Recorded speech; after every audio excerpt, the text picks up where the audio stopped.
Hello students, myself Pankaj Sharma and it is the book of class 7th Honeycomb. It is your textbook and we are studying about the first lesson, the 3 question. Very interesting lesson, and in this story you learn the first part. You study in the first part that there is a king who want to be never failed in his life. There was 3 questions in his mind, and he want to ask the answer. So he do the different type of effort and try to know from his subjects and his ministers, but nobody was able to give the answer of his 3 questions. At last, the king went to a hermit, and the hermit was digging holes for the plantation. The king also helped him to impress the hermit. That is why he answered his questions, but hermit not answered.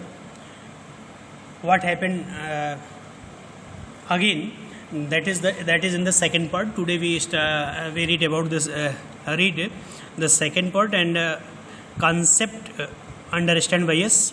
Today, the king turned round and saw a bearded man running towards them. शाम हो गई थी, दोनों थक करके बैठ गए थे. अचानक उन लोगों ने देखा कि कोई आदमी, हर्मिट ने कहा कि कोई दौड़ता हुआ आ रहा हमारे तरफ. तो किंग ने जब घूम करके देखा तो देखा एक दाढ़ी वाला आदमी उसकी तरफ, यानी उसके हर्मिट के हट की तरफ दौड़ता हुआ आ रहा था. His hands were pressed against his stomach. उसके दोनों हाथ अपने पेट पे लगे हुए थे, पेट पे स्थिर थे. From which blood was flowing, और जहाँ उसके हाथ से वहाँ से ब्लड निकल रहा था. When he reach the king, जब वो राजा और उस हर्मिट के पास पहुँचा, ही फेंटेड. फेंटेड मीन्स होता है मूर्छित हो जाना, और मुरझा जाना दोनों होता है. मुरझा जाना पेड़ों के संबंध में मुरझा जाना, और मनुष्य जानवरों के संबंध में मूर्छित हो जाना. And fell on the ground, और वहाँ पहुँच करके वो ज़मीन पे गिर पड़ा. The king and the hermit remove the man's clothing. राजा और हर्मिट दोनों मिल करके उस आदमी के क्लॉथ्स को रिमूव किए, निकाले, उसके शरीर से अलग किए. And found large wound in his stomach, और उसके स्टमक पे बहुत बड़ा घाव उन्हें मिला. द किंग वास्ड, राजा ने उस घाव को पोंछा. And covered it with his handkerchief, और उससे अपने दुपट्टे से, अपने रुमाल से बांध दिया.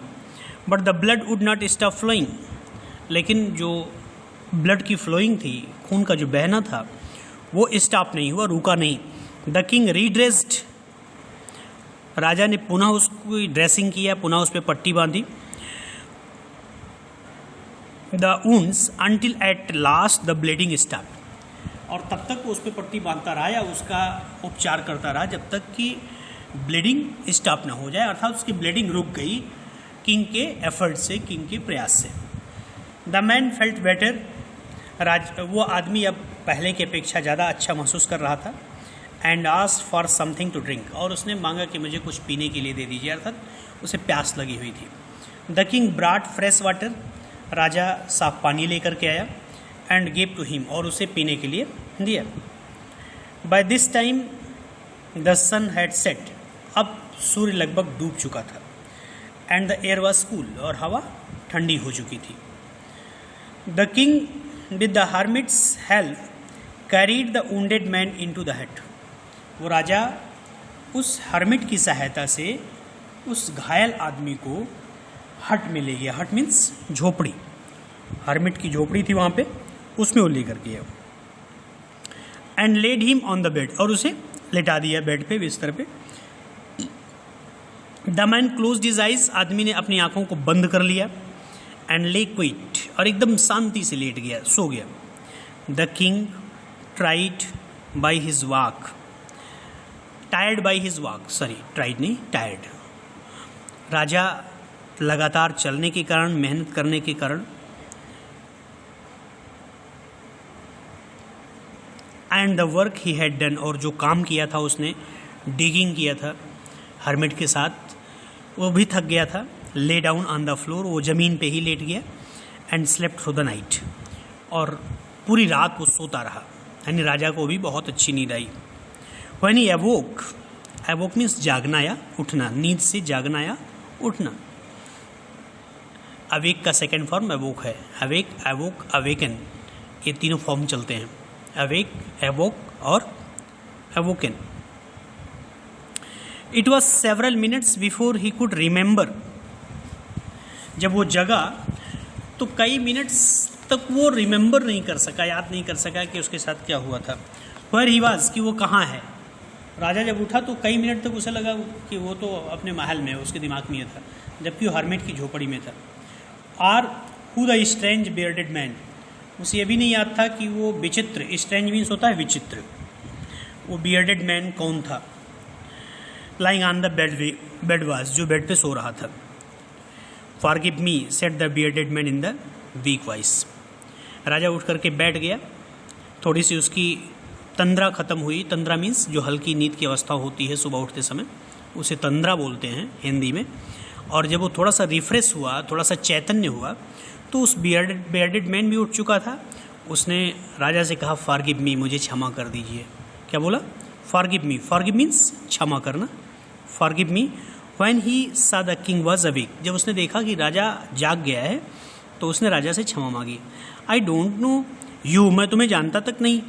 And have nothing to forgive for you for, said the king. राजा ने कहा कि तुम किसके लिए क्षमा मांग रहे हो, मुझे इसके बारे में पता नहीं है और मैं तुम्हें जानता नहीं हूँ, तो किस लिए तुम्हें क्षमा कर दूँ, क्या कारण है. यू डू नॉट नो मी, आप हमको नहीं जानते, बट आई नो यू. उस आदमी ने कहा कि आप हमको नहीं जानते लेकिन मैं आपको जानता हूँ. I am the enemy of yours, मैं आपका एक शत्रु हूँ. एनिमी, एनिमी मीन्स शत्रु, योर्स मीन्स आपका. Who swear revenge on you, जिसने कसम खाई थी आपसे रिवेंज लेने के लिए, बदला लेने के लिए. Because you put my brother to death, क्योंकि आपने मेरे भाई को मौत की सज़ा दिया था. एंड सीज्ड माई प्रॉपर्टी, और मेरी प्रॉपर्टी को आपने सीज कर दिया था, राज्य में मिला लिया था. I knew you had gone alone to see that hermit, मुझे ये पता लग गया था कि आप अकेले इस हर्मिट से मिलने जा रहे हो. And I made up my mind, made up once mind, ये फ्रेज है बेटा, मेड अप वंस माइंड, यानी दृढ़ निश्चय करना, किसी के मस्तिष्क में कोई रेजोल्यूशन करना. रेजोल्यूशन मीन्स निश्चय करना.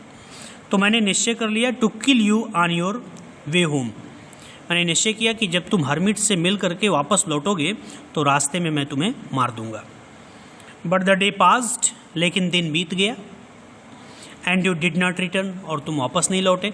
मैं रास्ते में तुम्हारी प्रतीक्षा कर रहा था छुप करके.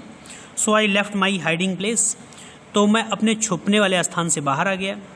And I came upon your body guard, और जब मैं बाहर निकला तो तुम्हारे बॉडी गार्ड जो तुम रास्ते में छोड़ के आए थे, उन लोगों ने मुझे देख लिया. हु रिकॉग्नाइज्ड मी, उन लोगों ने मुझे पहचान लिया. रिकॉग्नाइज मीन्स क्या होता है? पहचान करना.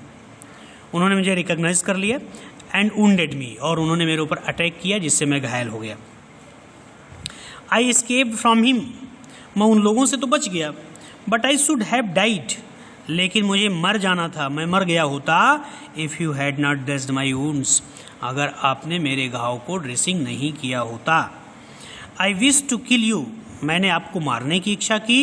And you have saved my life, और आपने मेरा जीवन बचाया. नाउ इफ़ आई लिव, अगर मैं जिंदा हूँ, I will serve you as your most faithful servant, तो मैं आपकी सेवा आपके सबसे अधिक विश्वासी सर्वेंट के रूप में करूँगा. विल ऑर्डर माई सन्स, और अपने पुत्रों को भी मैं आदेश दे करके जाऊँगा. टू डू द सेम, कि वो भी आपकी सेवा करें.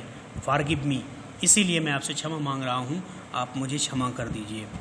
The king was very happy to have made peace with his enemy so easily.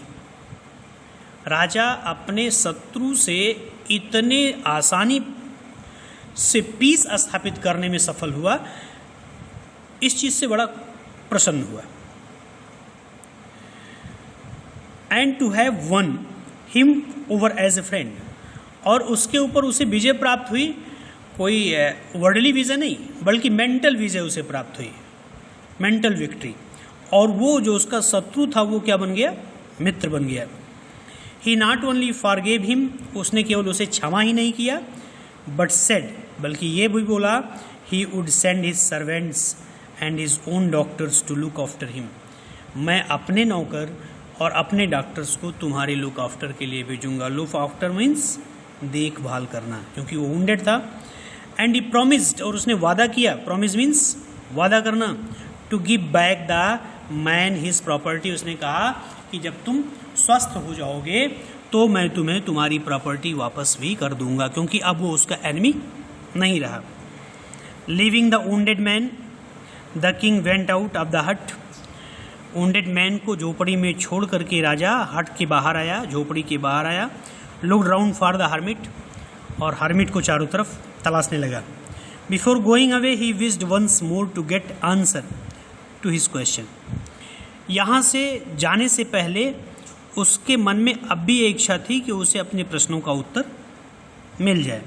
The hermit was on his knees sowing seeds in the beds, hermit अपने घुटनों के बल बैठा हुआ उन बेड्स में जो होल्स बनाए थे कल उन लोगों ने, उसमें सीड्स बो रहा था, बीज डाल रहा था। That had been dug the day before, जो बेड, यहाँ बेड का मतलब होल से है, गड्ढों से है, ध्यान रखना। बेड मीन्स बिस्तर नहीं, गड्ढे बीज के बिस्तर होते हैं ना, आप भी जब सोते हो बिस्तर पे तो क्या करते हो, उसी पे एकदम पड़ जाते हो, और बीज भी जब बोया जाता है तो उसमें गाड़ दिया जाता है।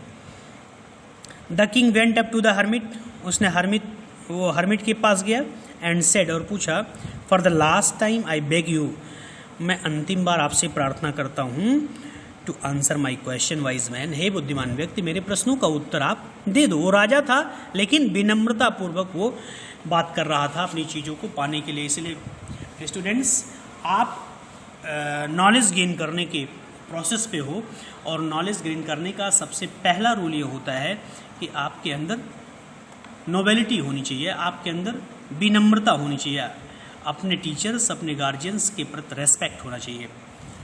हर्मिट ने क्या कहा, you have already been answered, तुम्हें तुम्हारे प्रश्नों का उत्तर पहले ही मिल चुका है। सेड द हर्मिट, हर्मिट ने कहा, still bending down to the ground, जो अब भी ग्राउंड पे झुका हुआ था, उसने राजा की तरफ देखा नहीं, सीधे सीधे उसने उसका उत्तर दिया। And looking up at the kings as he stood before him, नीचे झुका हुआ और राजा की तरफ देखा और कहा, क्या अभी तुम्हें अपने प्रश्नों का उत्तर नहीं मिला? How have I been answered, what do you mean? राजा ने कहा, मुझे कैसे उत्तर मिला, आपके कहने का मतलब क्या है? डू यू नॉट सी, क्या तुमने देखा नहीं? रिप्लाइड द हर्मिट, हर्मिट ने उत्तर दिया, क्या आपने ये नहीं देखा?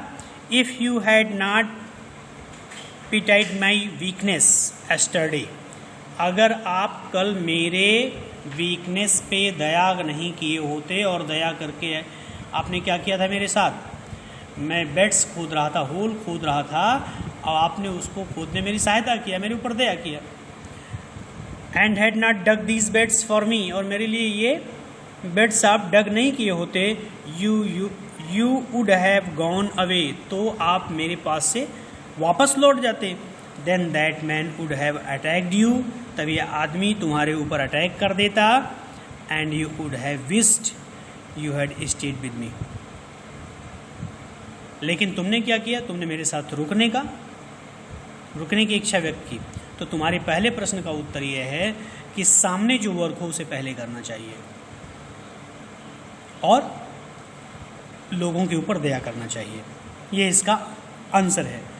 सो the most important time was when you were digging the beds, इसीलिए जो सबसे महत्वपूर्ण समय के बारे में तुम प्रश्न कर रहे हो, तो सबसे महत्वपूर्ण समय वो होता है जब आप कोई कार्य कर रहे होते हो, मन से कोई कार्य कर रहे होते हो, वही सबसे महत्वपूर्ण टाइम होता है।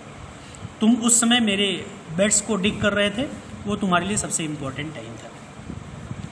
And I was the most important man, और तुम्हारा दूसरा प्रश्न, सबसे महत्वपूर्ण व्यक्ति कौन है जिसके ऊपर तुम विश्वास कर सको, तो उस समय सबसे महत्वपूर्ण व्यक्ति मैं था तुम्हारे लिए, जिसके ऊपर तुमने विश्वास किया और तुम रुके, तुम मेरी सहायता किए। And to do me good was your most important business, और जो आप मोस्ट इम्पॉर्टेंट व्यक्ति हो उससे रिलेटेड जो वर्क है वही सबसे इम्पॉर्टेंट बिजनेस होता है।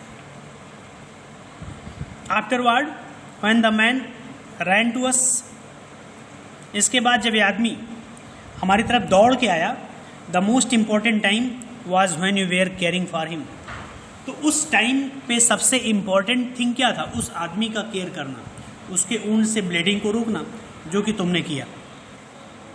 Because if you had not dressed his wounds, अगर तुम उसके ऊंड्स को ड्रेसिंग नहीं करते, you would have died without having made peace with you, तो बिना तुमसे शांति स्थापित किए वो मर गया होता। So he was the most important man, इसीलिए वो सबसे महत्वपूर्ण व्यक्ति हुआ। And what you did for me for him, और जो कुछ तुमने उसके लिए किया was your most important business, वो तुम्हारा सबसे महत्वपूर्ण कार्य था। रिमेंबर देन, याद रखो, there is only one time that is important and that time is now. इस संसार में एक ही टाइम सबसे महत्वपूर्ण टाइम है, सबसे महत्वपूर्ण समय है, और वो है वर्तमान। नाउ, नाउ मीन्स अब, यानी वर्तमान। It is the most important time, वर्तमान समय सबसे महत्वपूर्ण समय होता है। Because it is the only time we have any power to act, क्योंकि यही वो समय है जब हमारे पास किसी कार्य को करने के लिए कोई पावर है, कोई क्षमता है, कोई सोच है।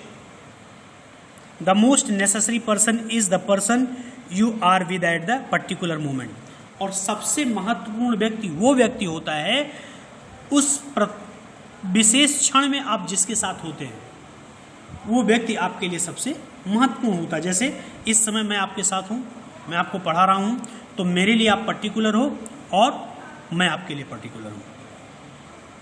हम दोनों एक दूसरे को पूरी तरह से समर्पित हो जाए, तो जो वर्क ये पढ़ाने वाला हो रहा है ये अच्छा हो जाएगा।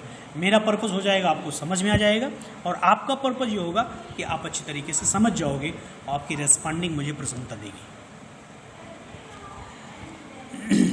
For no one knows what will happen in the future, क्योंकि कोई नहीं जानता फ्यूचर में क्या होने वाला है, अगले क्षण क्या होगा। And whether we will meet anyone else, और हम किसी व्यक्ति से कब मिलेंगे। The most important business is to do that person good, और सबसे इम्पॉर्टेंट बिजनेस, सबसे इम्पॉर्टेंट वर्क ये होता है